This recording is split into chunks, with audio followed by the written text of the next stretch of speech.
and hum for a good long while before I open up and sing.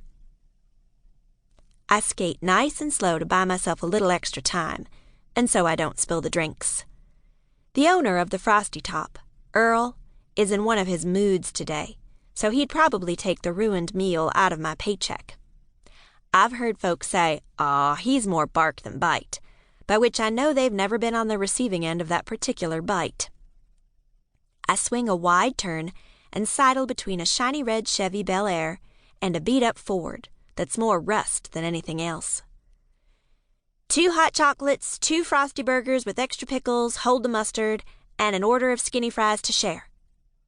I set the tray on the window hanger, pull a stack of napkins out of my apron pocket, and flash my best smile.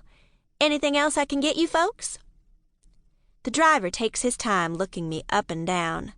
It's acting practice, that's what I tell myself, as I freeze that smile in place and shift my gaze to the woman in the passenger seat, who's either oblivious or, more likely, willfully ignorant as to the kind of man she's with. "Nah, you're doing just fine," he drawls.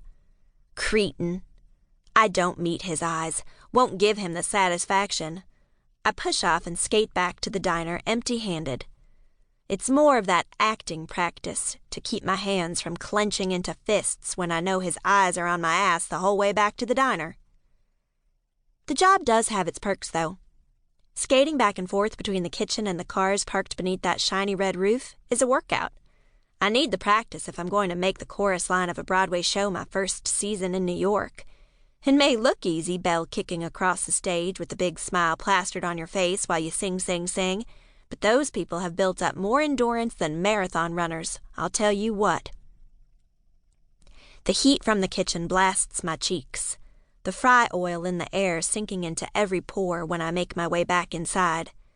"Hey, Marv, you got those milkshakes for table 16? "Sure do." He tops each whipped cream tower with a maraschino cherry.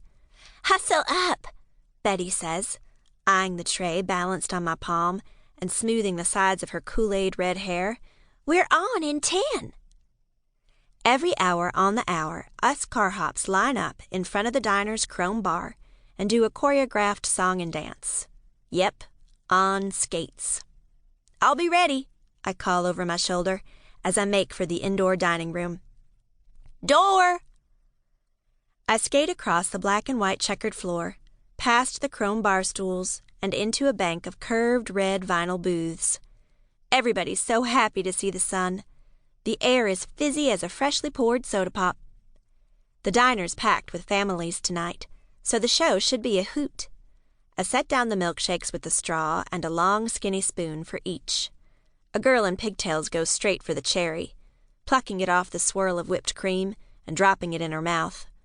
A boy next to her with freckles like polka dots sprinkled all over his face dunks his straw straight to the bottom of the glass, eyes wide and cheeks pumping like bellows. The Mr. and Mrs. thank me, and I give them a genuine smile in return. No acting required this time.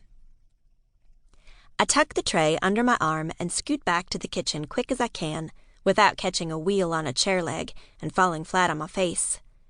The other car hops are lined up, waiting on me. Patty pinches my cheeks, while Edna pries loose the knot at the back of my apron. "Ready?" Betty stations herself at the door, peering out of the round window and watching the clock.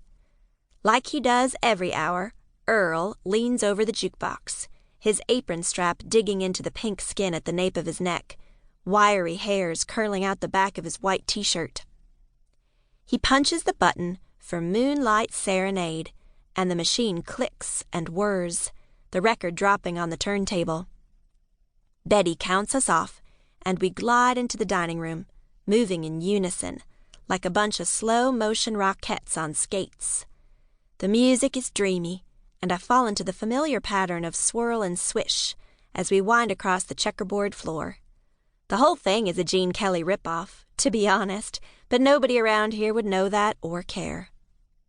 Although it's the same routine every night, the customers never seem to tire of it. No matter how many times they've seen it, folks my parents' age glaze over the minute the music begins. Oh, they're still watching us, but they're far away, too.